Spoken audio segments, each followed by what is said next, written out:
Welcome to True Roots Stories That Shape the Narrative. I am so pleased today to have as our guest award winning author James Wade.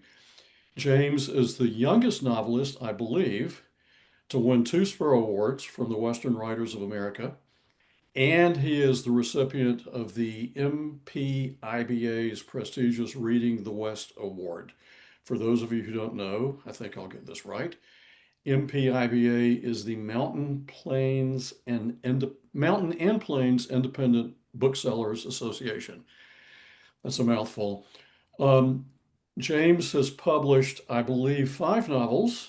James will correct me if I'm wrong about that. All Things Left Wild, Rivers Sing Out, the Southern Gothic mystery Beasts of the Earth, Hollow Out the Dark, which I am the proud owner of the signed copy of, by the way, and Narrow the Road. We've got a lot to cover today, so let's get started. Welcome, James. Hey, thank you so much for having me, Mike. I really appreciate the opportunity to visit with you a little bit.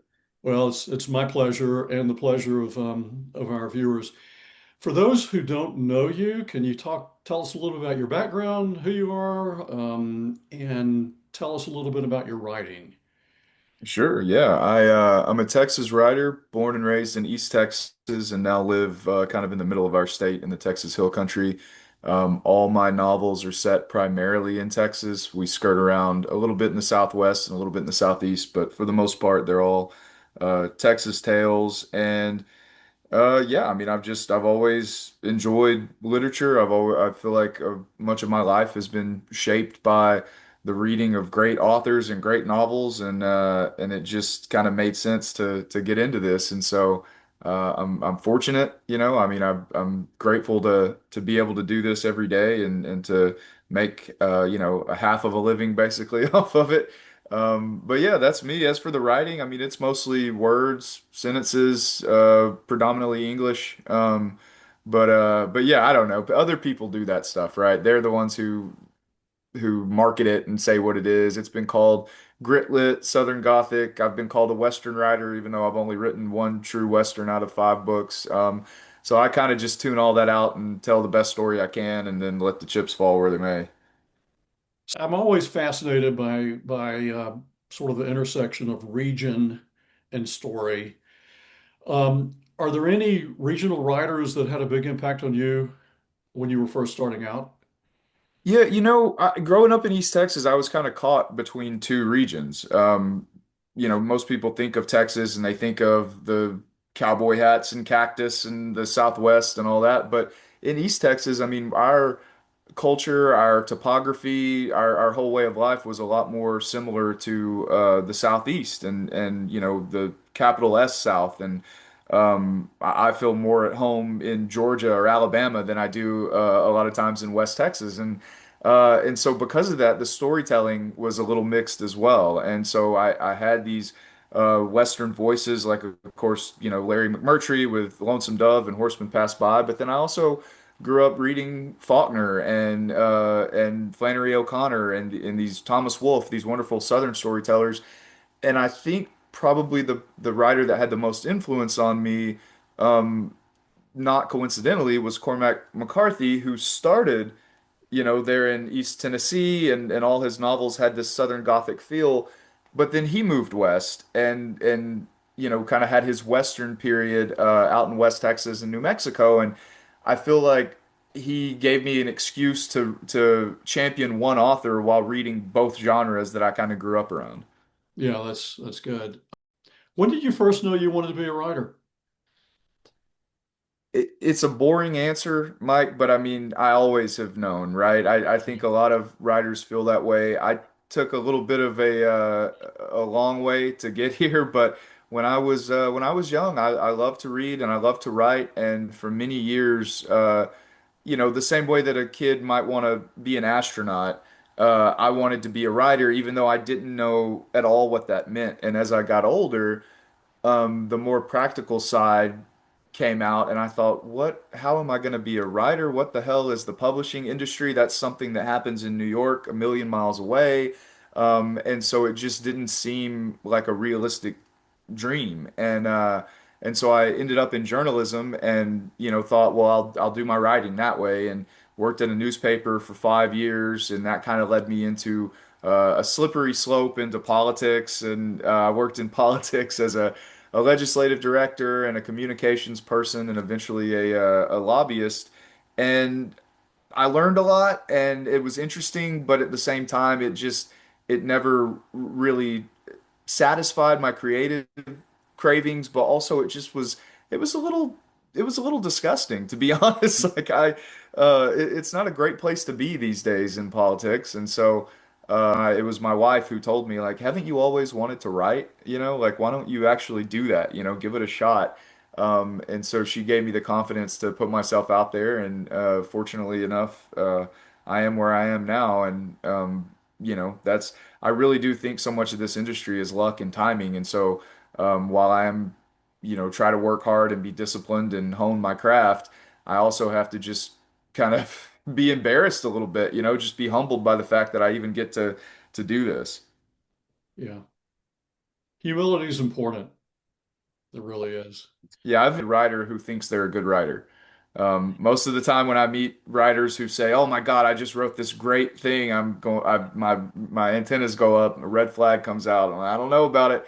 I think humility and even a little bit of like maybe just the slightest percentage of self-loathing, you need to be able to write and write in a way that is that gives reverence to the craft. Like we're Right. not just trying to churn out stories. We want to actually, write in the tradition of great American letters. Yeah. So the next question I have for you is going to perhaps test your humility. Um, and you'll understand what I mean when I ask you the question. Can you describe the moment when you felt you had arrived as a writer, as a real writer, or do you not feel that you have arrived yet? Yeah, I was gonna say, can I call you back if it ever Yeah, happens, and yeah, right. we'll talk about it then. No, I think that imposter syndrome in any type of creative endeavor is just par for the course. It just comes wholesale along with the occupation.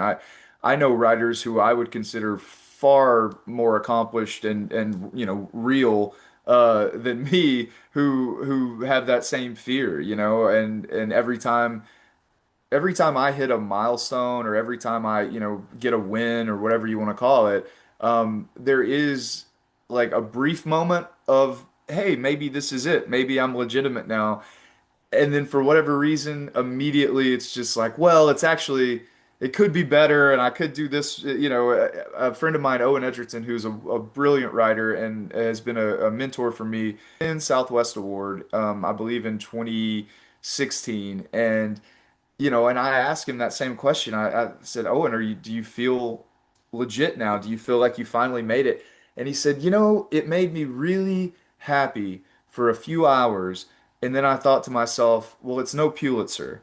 Right. And, and I just can't help but think, is that how it happens? Do we always move the goalpost for ourselves? And is that how progress is made? And is that how don't rest on your laurels and all those things? And so, I don't know. I don't know what my therapist would say about my inability to call myself, a real and legit writer.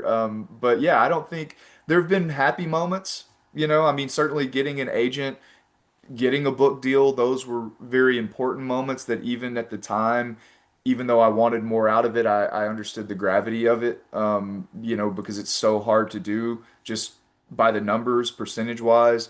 But yeah, I think each time something good happens in my career, I celebrate it for a split second, and then immediately the doubt creeps back in, and maybe that's the engine that keeps me going, though. I don't know. If I Sure. got rid of it, maybe I would be too satisfied, and I would want to just sit and drink coffee all day. Yeah. Yeah, it's interesting. I had breakfast recently with a fellow writer and friend whom you know, who shall remain nameless, and we talked about the imposter syndrome and the fact that it is something that I think afflicts many, if not most, writers. I know I experience it. It's it's interesting. No, I So think what? you have to. I think you Yeah, have to have if you don't have a little bit of that self-doubt, a little bit of that imposter syndrome, then I feel like we can lose, as humans, we lose the mechanism to self-regulate and to self-improve, you know? I mean, not just with writing, but with anything. We should always be striving to to be better at our craft and I think that's where a little bit of that desire to improve comes from, you know? And I think I don't know where we'd be without it, you know? Again, Sure. I get very cautious when I hear writers talk about how great their writing is, you know? Yeah. Yeah, there's that saying, teach a person to read and they will derive a lifetime of pleasure. Teach a person to write and they will be forever consumed with self-doubt. That's You know, perfect. I get it. So what does your typical writing day look like? Do you have a routine? Do you have a place, time and place, and a ritual that you go through to help you write, or is it pretty much more extemporaneous than that?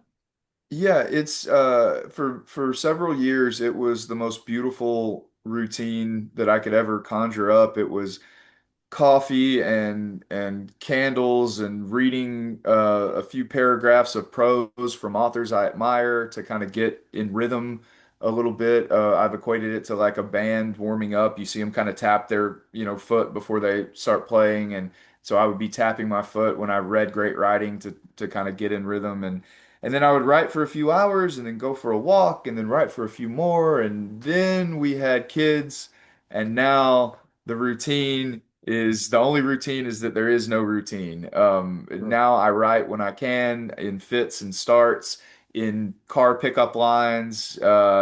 I'm just any time I can get a few sentences in. Andre Debussy called it giving the baby a little bit of blood every day because he famously wrote The House of Sand and Fog while sitting in his truck for about 20 minutes each morning over the course of 3 years in between taking care of, three kids in diapers and going to a construction job.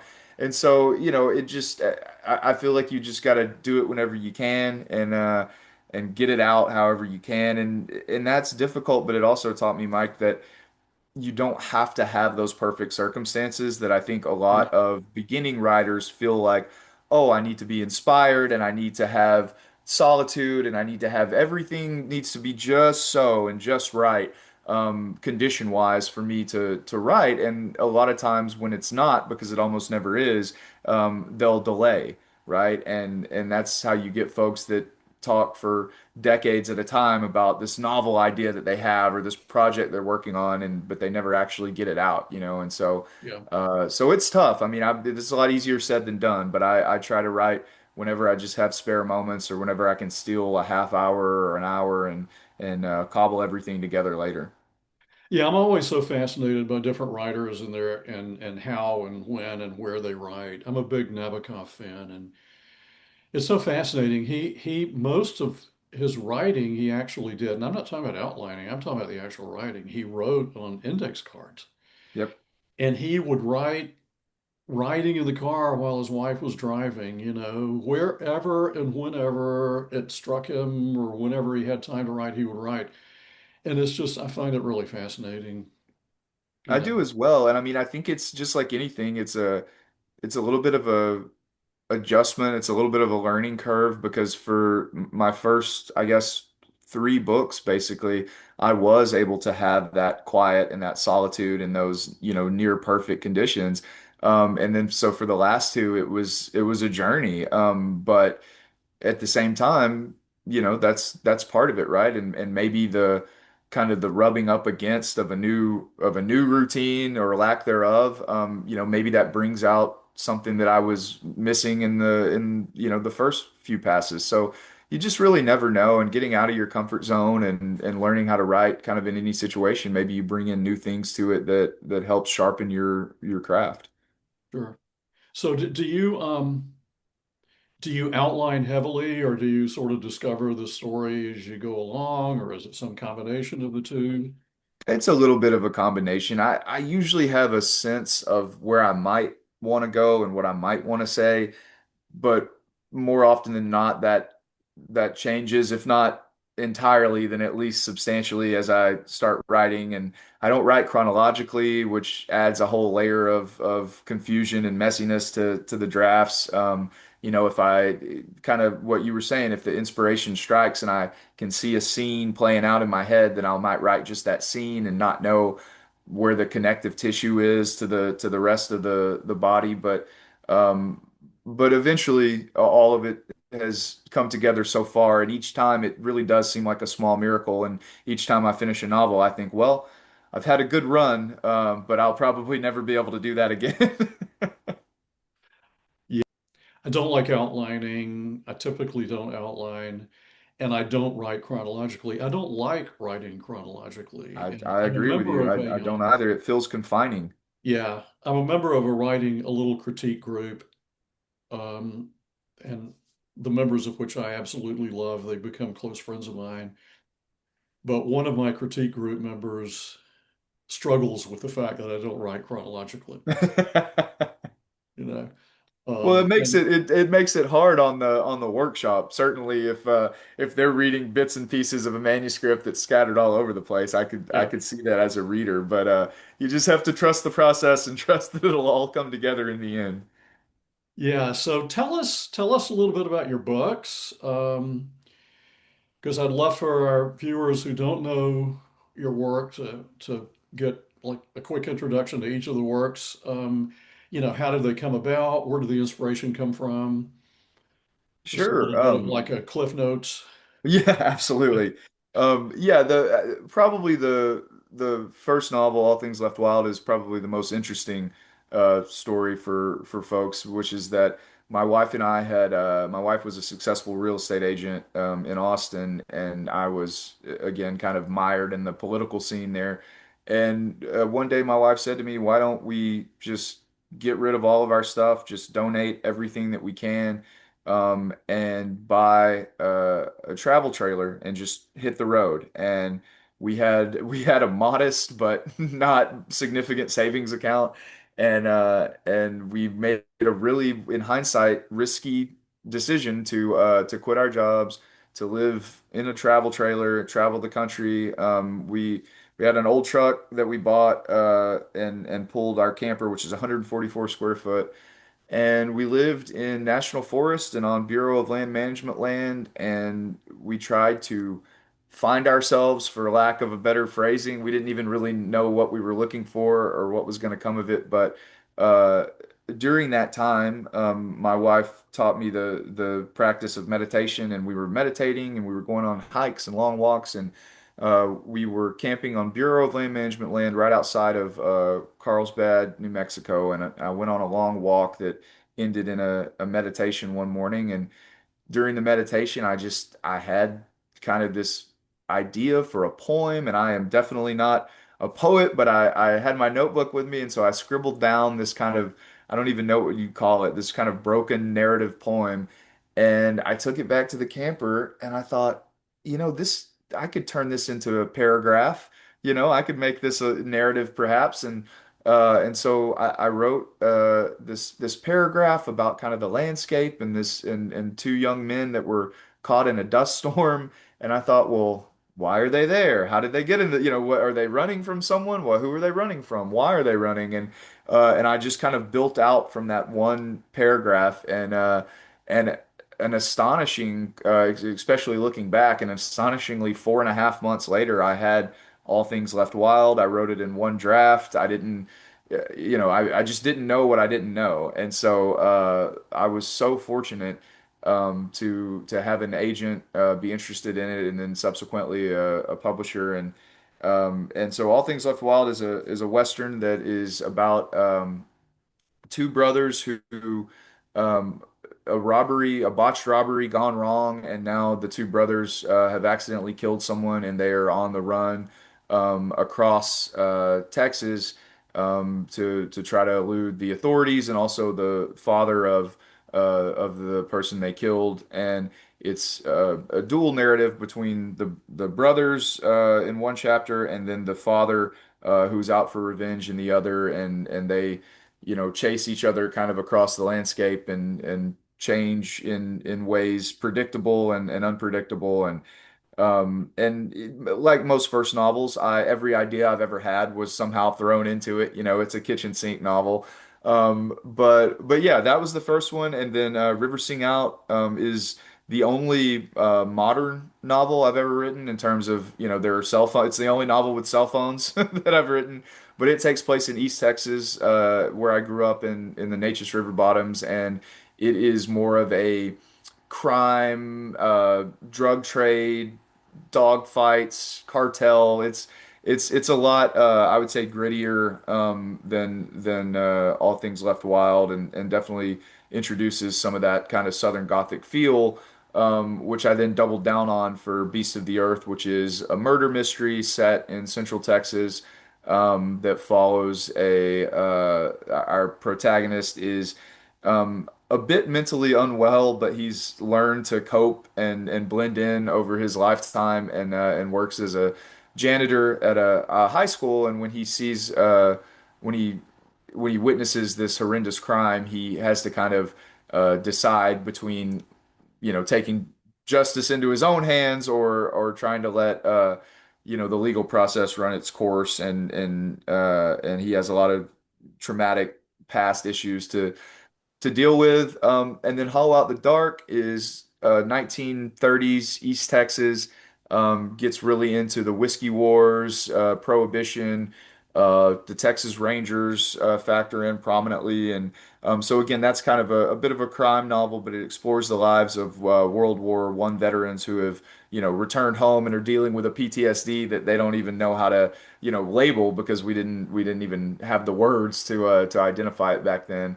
And during the research for Hollow Out the Dark, I had so much fun in that time period and that setting, that I thought I want to stay here for my next novel. So Narrow the Road, my most recent novel, which came out in August of this year, is also set during the Great Depression in East Texas, but shifts the narrative focus to a different generation. So it's young people who are growing up in the wake of World War One, the flu pandemic, the Great Depression, Prohibition, all these things, and witnessing their fathers, you know, kind of have to endure all this, and then how that impacts them. And so in Narrow the Road, young William Carter has to go out and try to find his father, who is a war veteran who's gone basically MIA in the big thicket of East Texas. And he's searching for his father in hopes that finding him will help with a lot of issues that he's having at home, with failing crops, with his mother being ill with this mysterious illness. And basically the theme I was writing towards was that a lot of times the things that we seek out, right, that we believe are going to make things better, often don't. And it's often that we're almost using that search as an excuse, to not have to face things on our own, and to put off dealing with things that scare us, but that we know are inevitable. And so this is, you know, for the longest time, people would ask me, "What's your favorite novel?" And I wouldn't be able to say, because I honestly didn't have one. You know, I just kept thinking, well, I can do better. I can do better. So my favorite novel is the next one. But right now, I can safely say my favorite novel, and it's not perfect by any means, but is Narrow the Road. I think it's the best novel that I could have written at the time. And so you can always get better, and I can already go back and tell you where, you know, things that I could have improved, or you know, sharpened a little bit on it. But that's my favorite novel so far, Narrow the Road, and I'm hoping that it's supplanted by the next one. But I think that's going to be a tall task, because, you know, this stuff gets harder, Mike. That's what Sure. nobody tells you. Yeah, Is that it doesn't get easier, it gets harder. yeah, it does. So, in the spirit of full disclosure, I will say Hollow Out the Dark is the only book of yours that I've read. I thoroughly enjoyed it. I look forward to reading Narrow the Road and your other works. You mentioned research. You know, I write historical fiction, and honestly, I love doing the research as much, well, almost as much as I love the writing. So you mentioned the research earlier and how much you enjoyed doing the research for Hollow Out the Dark. Can you talk about that a little bit? How do you go about doing the research? How do you immerse yourself? in the history in order to get inspiration to write about whatever period you're writing about? Yeah, I mean, I'm with you on that. The research phase to me is in part so exciting because I haven't messed anything up yet, right? It's nothing but potential and Right. every little tidbit that I get, I'm like, "Oh, what can I do with this?" And so it's this blank slate, but then you're learning all these fascinating things and I don't know, I fall in love with it every time, sometimes to the detriment of the creative process because there's so much that I want to fit into the novel, but maybe it doesn't serve the narrative. So for in the case of Hollow Out the Dark and Narrow the Road, I said, well, hell, I'll just write two. But my research process is essentially I go to my public library out here in Canyon Lake, and they have a Texana section that's just all these, books about Texas, nonfiction, textbook style stuff, geography, whatever. And I just read through these books, and I just make little notes in a notebook. Like maybe this could be something.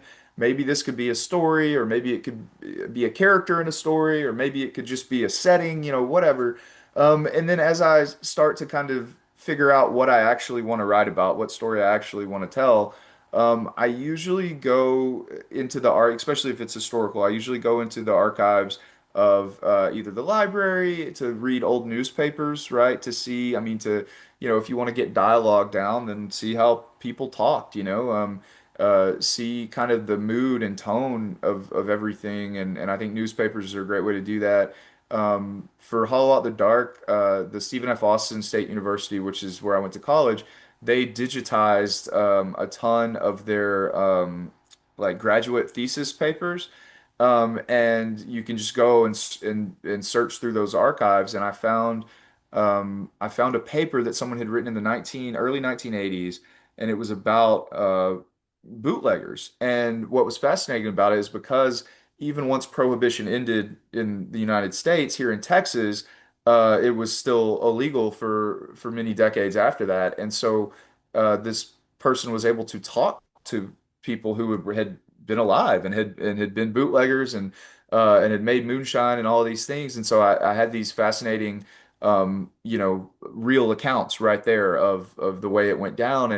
And again, I just got so lost in it because it was, despite what you may, see on like TV and stuff, it was the same people you grew up with, right? So like the sheriff's deputy who's trying to bust you for making moonshine is someone that you've gone to grade school with and that you go to church with, and like there's this intimate knowledge of everyone in the community, and so it becomes even more complicated, which is beautiful for a narrative, because you have all these intersecting characters that have just known each other for so long, and you can think about it a lot differently in that way. But yeah, libraries, archives, the internet is great, I think, for once you're into the draft and you're writing, if there's something that like you don't know in the moment, if I have my folks getting a cup of coffee and I want to know about how much a cup of coffee would have cost or something, yeah, okay, you can look that up really quickly. But I try to stay away from just Googling things, in part because I think it tempers the process and makes it less fun. Who wants to Mhm. just sit in I mean, I'm stuck in an office or stuck, in front of the computer enough as it is. I like to go out and see things. Anytime I'm writing about a setting, I try to make sure it's a piece of land that I've stood on. Because even though things have, obviously changed in 100 years, a lot of things haven't. You have a lot of the same type of flora and fauna. You have a lot of the same type of weather and smells and atmosphere. And so I always, that's part of the research too, right? Is how does the setting feel, and can I describe it accurately and all of these things. But yeah, I try to immerse myself as much as I can, and that includes what I'm reading at the time. I think it would be tough for me, and maybe I'm just not a good enough writer, but I think it would be tough for me to read a sci-fi novel while I'm writing historical fiction. It would be tough for me to, be watching a TV series or something that was, that's like a fantasy if I'm trying to write a very like realism type of narrative. And so what I end up doing is watching movies and television shows that are similar to the atmosphere I'm trying to create, and reading books that the dialogue is similar to the time period and things like that, so I can just kind of stay in that headspace a little bit because it's so hard to do that, especially with kids and with a family and all these other things going on that as much as I can, I try to stay in that zone a little bit. I mean, I know there are authors who will listen to the exact same music every day, eat the exact same meals, like go for a walk at the same time. While they're writing a book, they try to stay as consistent and routine as possible. And I certainly understand the benefits of that. But I have to try to manifest it in different ways. And so whatever I consume, I try to keep it in line with the story somehow. So since you have kids, I'm assuming you don't get inspiration from Frozen. Right. Right. That's exactly right. This has been Yeah. the summer of K-pop demon hunters, but I will not be writing a K-pop novel. Well, I have to tell you, since you mentioned K-pop Demon Hunters, and then we'll get back on message here. I have four granddaughters, and I was at the home of two of our granddaughters last night, and I learned for the first time about K-pop Demon Hunters. I had no idea what they were, so now I know what they are. Um, it's interesting. You mentioned something earlier that resonated with me. I have a friend whose father was a revenue agent in rural Georgia, and he had this strange, or it seemed strange to me, friendship with the moonshiners that he was responsible for busting. Right. It's a really, really interesting dynamic there. Yes, it was a tangled web, and one of the things that I found super interesting is I was talking to this old timer whose family had been in law enforcement, and this was in Alabama, and he said that the basically the sheriff's office now, if they want like if they're wondering like kind of who is in the meth trade, who's doing the nefarious things currently, that one of the things they do is just go back and look at the arrest records from the Prohibition era and look at the last names. Uh, And it's almost, nine times out of ten, it's like it's the same families. It's like this cyclical cops and robbers game that has like continued through the generations, which in a way makes sense, right? If we're influenced by our circumstances, influenced by our parents, influenced by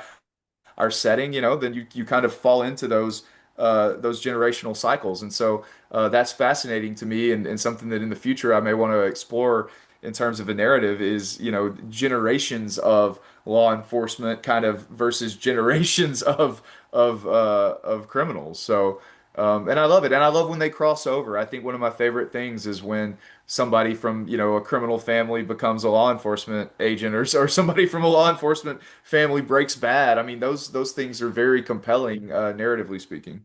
yeah, that's interesting. We were talking about research earlier. I've had writers of historical fiction talk in the past about the challenge not letting historical facts get in the way of weaving a compelling story. Finding that balance is important. I mean, Oh, if you get absolutely. too Yeah, I mean, too focused on the facts, it can get in the way of yeah, I compelling. remind people it's not a textbook. Yeah. We're telling a story. We're using facts to help craft a story that might be accurate in feeling, that might be accurate in tone, but is not always going to be completely accurate. And it's funny because that for me that's differed from novel to novel, like just how detailed I wanted to be. For Narrow the Road, it was the first novel I wrote that was wholly accurate in terms of townships and counties and all these things. It's the first novel that has a map in the beginning, and that map is historically accurate. I found an old ConocoPhillips map, and so Sul Ross State University in far west Texas has the second greatest collection of historical maps in Texas. The Texas State Archives Historical Archives Commission has the most, but the map room, as they call it, at the Museum of the Big Bend at Sul Ross State has a wonderful collection of these old state maps. And I found a 1932 ConocoPhillips road map, and it showed you not only where all the roads are, but where all the train, like the rail lines were. Sure. And I used that heavy and narrow the road as well. And but for narrow the road, I thought, well, I want this to be as historically accurate as possible. Whereas for Hollow Out the Dark, I was using a blueprint of East Texas, of the actual East Texas, but I made up the names of the towns and the counties and all those things to kind of make it more symbolic and the rivers. And so it just depends. It just depends on what type of story you're trying to tell. Is it more fable? Is it more allegory? Or is it, steeped in realism? And so yeah, but I'm with you. It has to serve the narrative, and if it doesn't, for All Things Left Wild, I had a antagonist, one of the main, kind of villains in the story, and he needed to say that something was bullshit. And I had a copy editor who's brilliant and who always checks me on these things. And he said, in 1910, we didn't use bullshit that way yet. And he said, now there are written accounts of people using horse malarkey.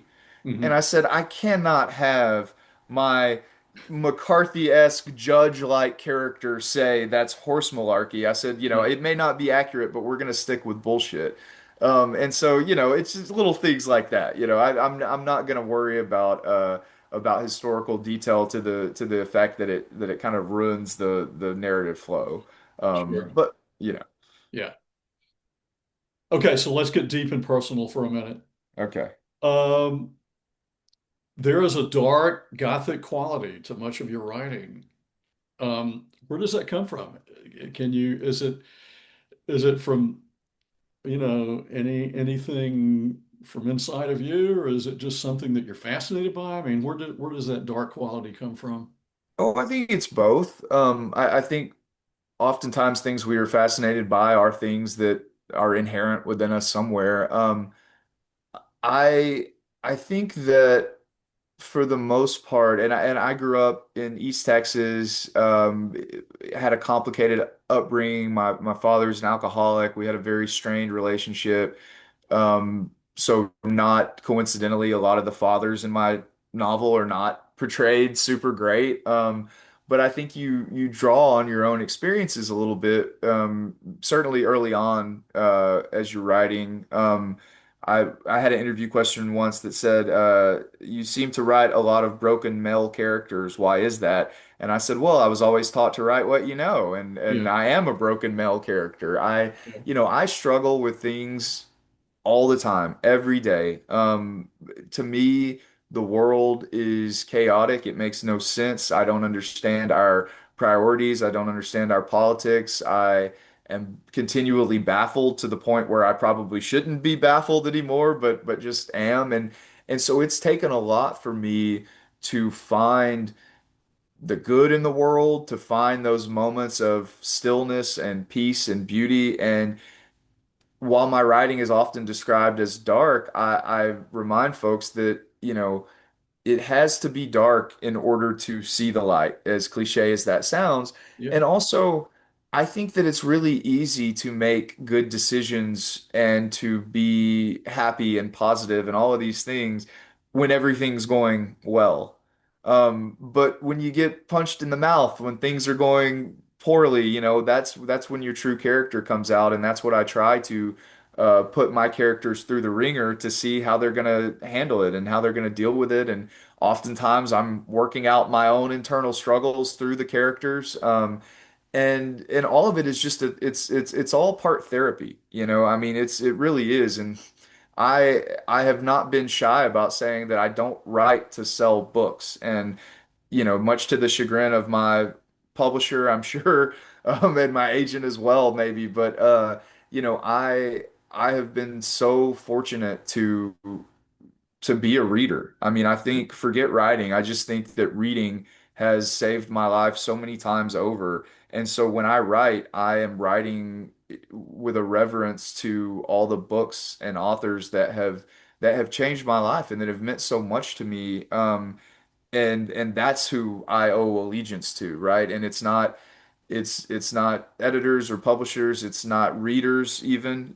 Somebody asks like, what do you hope readers get from your novels? And I don't know. I don't care. Once they can take whatever they want. Right. I guess I hope that they ask themselves questions, you know.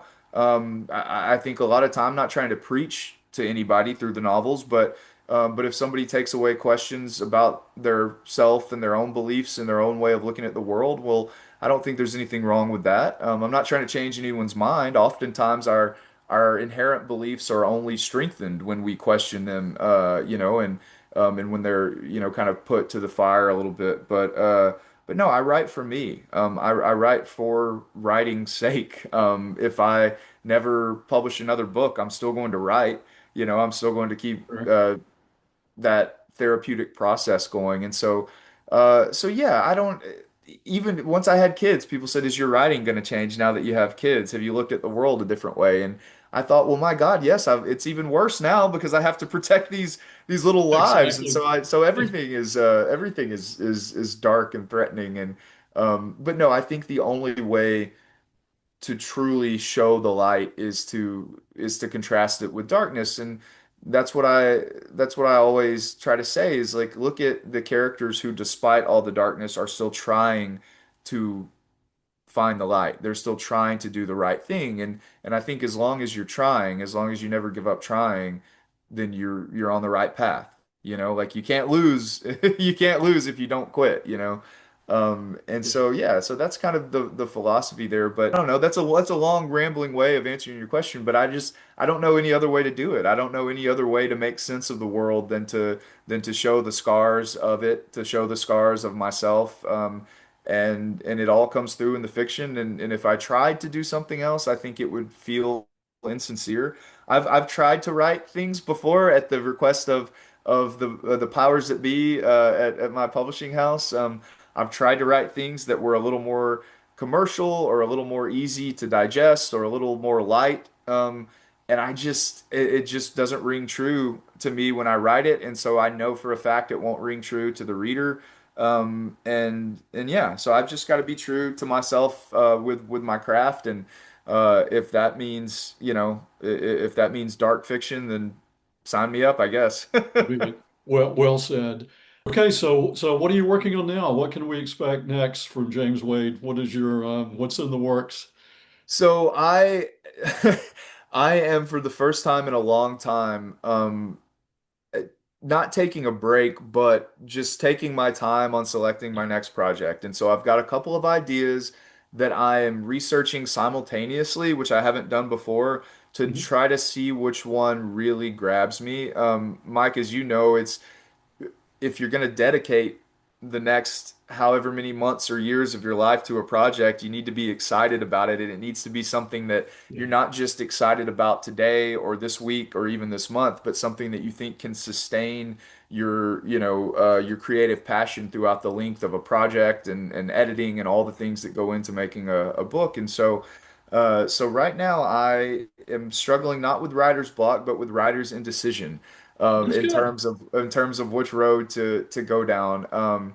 But we all have deadlines, and I certainly have mine, so I'll have to choose soon. But right now I'm looking at a novel set perhaps in a Texas prison, or a novel set here in Central Texas on a ranch, and they're both very different. And I'll be interested to see. It may be something that I write them both, but I'll be interested to see which one I write first, and then we'll go from there.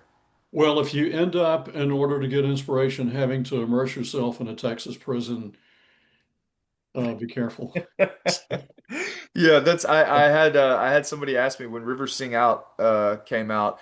They said, you write about being on methamphetamine so intimately and personally, and they were like, I can't believe I'm going to ask you this question, but have you? And I said, no, but I talked to people that did. So Sure. that's what I'll do for the prison. I will Yeah. talk to folks who have Yes. intimate knowledge of Texas prisons, and I will tour prisons as I can, but I will stop short of getting myself, thrown into prison for research purposes. That is wise counsel. We wrap up here. Is there anything else you'd like to share before Well, I do want you to share with everybody, how readers can buy your books, sure. how they can learn more about you, but anything else you'd like to cover that Well, we I haven't would I covered? would just like to, thank you to yourself for providing this platform for writers to talk about writing, to talk about their work, to promote their work.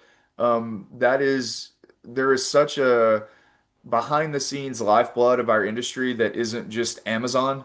Right. Like there are so many people doing good work by having podcasts, by writing blogs, by reviewing books, by promoting books, all of these things, were be it independent booksellers or podcasters or just anybody that's involved in the industry and that's given people a chance to see behind the scenes a little bit. I think it's never a bad thing. I think that writers helping other writers is the way that we uh, sustain ourselves. It's kind of like a piece of coal that by itself is just going to turn to ash, but lumped together, a lot of us, man, will start glowing. You know what I mean? And so that's what you're doing is you're helping us glow, and I really appreciate that, and appreciate your listeners and your viewers because that's even if I just said that I'm not writing for them, that doesn't mean that they can't take something either from my books or even just my journey and just, me talking about,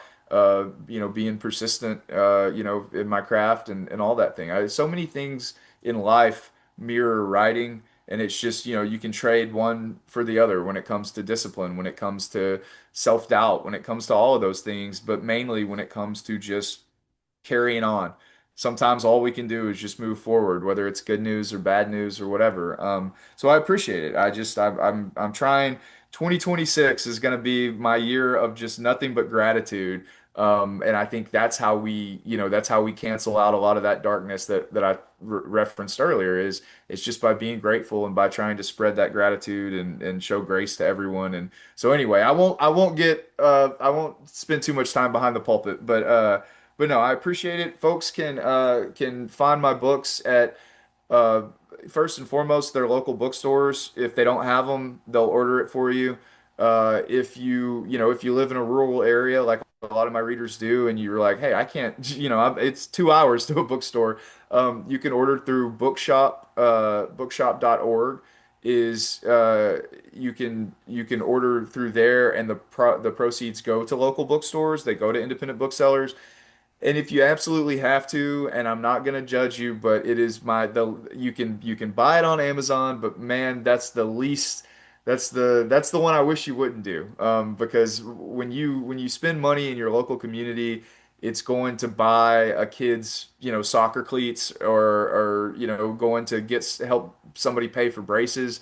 And when you spend money at Amazon, it's going for somebody to make a rocket ship to fly to Mars or whatever. And I just Sure. I'm a true believer in community support and shopping local. And so try to buy it at your community bookstore if you can. And then if you want to find out more about me or follow me online, I have a website, jameswadewriter.com.